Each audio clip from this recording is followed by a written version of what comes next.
Special focus on tourism safety and security may be given.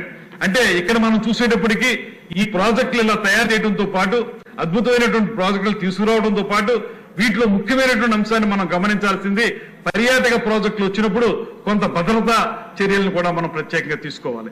ఎందువల్లంటే వీటి నీటిలో వెళ్లేటువంటివి లేకపోతే సముద్రంలో ప్రయాణించేవి ఇటువంటి పర్యాటక కార్యక్రమాలు ఉంటాయి కనుక వాటిని మనం అమలు చేసేటప్పుడు భద్రతా ప్రమాణాలను జాగ్రత్తగా చూసుకోవాల్సిన అవసరం ఉంది. అందువల్ల ఈ పాలసీలో కూడా మనం ప్రత్యేకంగా ఉటంకించినటువంటి మాట ఏంటంటే భద్రతా ప్రమాణాలని పెట్టుకుని మాత్రమే వీటిలన్నింటినీ కూడా వృద్ధి చేస్తాం అనేటువంటి మాట చెప్తున్నాం.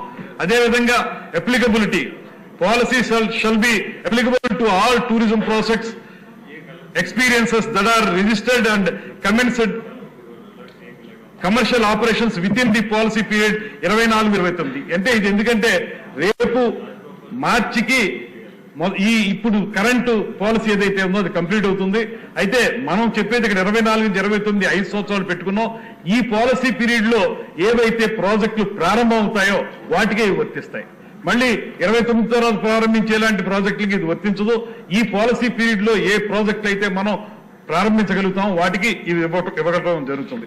అదేవిధంగా Andhra Pradesh tourism policy will be valid from date of notification to March 31, 2029. ఇది ప్రత్యేకంగా చెప్పడం జరిగింది.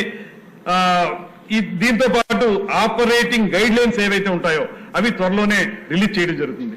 ఇది స్థూలంగా చూసుకున్నట్లయితే ఆంధ్రప్రదేశ్ లో పర్యాటక రంగాన్ని వృద్ధి చేయడానికి మనం తీసుకున్నటువంటి కొత్త పాలసీ ఇది. ఇవాళ వరకు కూడా ఎన్నాళ్ళ ఆంధ్రప్రదేశ్ చరిత్రలో కానీ ఆ మాటకు వస్తే భారతదేశ పర్యాటక రంగ చరిత్రలో కూడా పర్యాటకానికి పరిశ్రమ హోదా కల్పించినటువంటి రాష్ట్రాల్లో ముఖ్యమైన రాష్ట్రంగా ఆంధ్రప్రదేశ్ కు పేరు వస్తా ఉంది. దాంతోపాటు మనందరికీ తెలిసిందే గడిచిన 5 సంవత్సరాల కాలంలో ఎక్కడా కూడా పర్యాటక రంగంలో ఏ రకమైన పురోగతిని మనం చూడలేదు. పర్యాటక రంగం పేరు చెప్పి అవినీతితోటి డబ్బు గడించినటువంటి ఆ ప్రభుత్వం తాలూకు నాయకుల విధానాలని మనం చూసాం. తద్వారా రాష్ట్రాన్ని అస్థిరపరిచారు, వ్యవస్థలను నాశనం చేశారు. ముఖ్యంగా పర్యాటక రంగ ప్రాజెక్టుల ద్వారా వారి సొంత జోబుల్లోకి డబ్బును తీసుకెళ్లేటువంటి పరిస్థితి మనం చూసాం.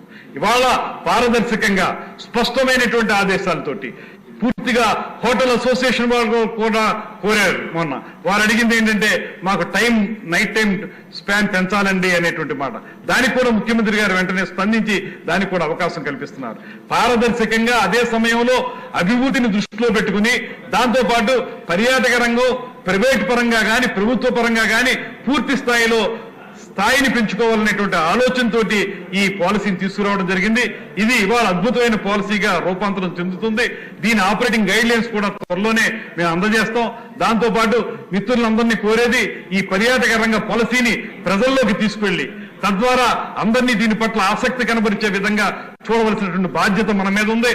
దాంతోపాటు ఇవాళ నాకు చాలా సంతోషం కలిగించే అంశం ఏంటంటే మొత్తం సభలో ఉన్నటువంటి అందరూ ఎమ్మెల్యేలు శాసనసభ్యులు అందరూ కూడా వారి వారి ప్రాంతాల్లో ఉన్నటువంటి పర్యాటకానికి ఉపయోగపడేటువంటి అంశాలను చాలా చెప్పడం జరుగుతుంది. రోజు నేను అందరికీ ఒకటే మనవి చేస్తున్నాను, దీని మీద ఏదైతే ఈ పాలసీ ఉందో అదేవిధంగా శాసనసభ్యులు చెప్తున్నటువంటి కోరికలు ఉన్నాయో వీటన్నిటిని దృష్టిలో పెట్టుకుని ఒక కాంక్లేవ్ ఏర్పాటు చేసి కాంక్లేవ్ లో అన్ని విషయాల్ని వాళ్ళకి విస్తారంగా తెలియజేసి పెట్టుబడులు పెట్టే వాళ్ళని ఆకర్షించే విధంగా మాట్లాడి మీరు చెప్తున్నటువంటి పర్యాటక ప్రాజెక్టులు ఎక్కడెక్కడ కావాలో వాటి మీద ఇంట్రెస్ట్ వచ్చేటువంటి ప్రైవేట్ పెట్టుబడిదారులను ఆహ్వానించి వారి ద్వారా రాష్ట్రం మొత్తం కూడా అన్ని ప్రాంతాల్లోనూ అన్ని సర్క్యూట్స్ లోనూ అన్ని జిల్లాల్లోనూ కూడా పర్యాటక ప్రాజెక్టులు వచ్చేదానికి ఈ ప్రభుత్వం కట్టుబడి ఉందని దానికి ముఖ్యమంత్రి గారు ఉప ముఖ్యమంత్రి గారు పూర్తి స్థాయిలో సహకరిస్తున్నారనేటువంటి మాటని మరొకసారి తెలియజేసుకుంటూ మనందరం కలిసి ఆంధ్రప్రదేశ్ రాష్ట్రాన్ని ఇవాళ 3వ స్థానంలో ఉన్నటువంటి ఆంధ్రప్రదేశ్ రాష్ట్రం పర్యాటక రంగంలో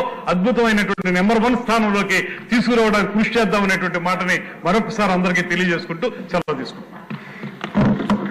మంత్రి గారు మీరు ఎక్స్ప్లెయిన్ చేస్తా ఉంటే నాకు ఒక అందమైన ఆంధ్రప్రదేశ్ ఊహించుకుంటూ ఉన్నా. ఎందుకంటే అంత అద్భుతంగా ఉంది మీ ఆలోచన ప్రజెంటేషను. మీరు చెప్పినట్టుగానే ప్రతి జిల్లాలో ఒక కాన్క్లేవ్ సంబంధిత ఎమ్మెల్యేస్తో ఇంట్రెస్టెడ్ ఎంటర్ప్రెన్యూర్స్తో ప్రతి జిల్లాలో కూడా ఏ జిల్లాలో ఇందాక మీరు అన్నట్టు కొన్ని బయటికి తెలియనివి ఉన్నాయి అవన్నీ కూడా తీసుకుంటే మీ విజన్ అద్భుతం. మీకు 2 గొప్ప నాయకులు సపోర్ట్ ఉంది.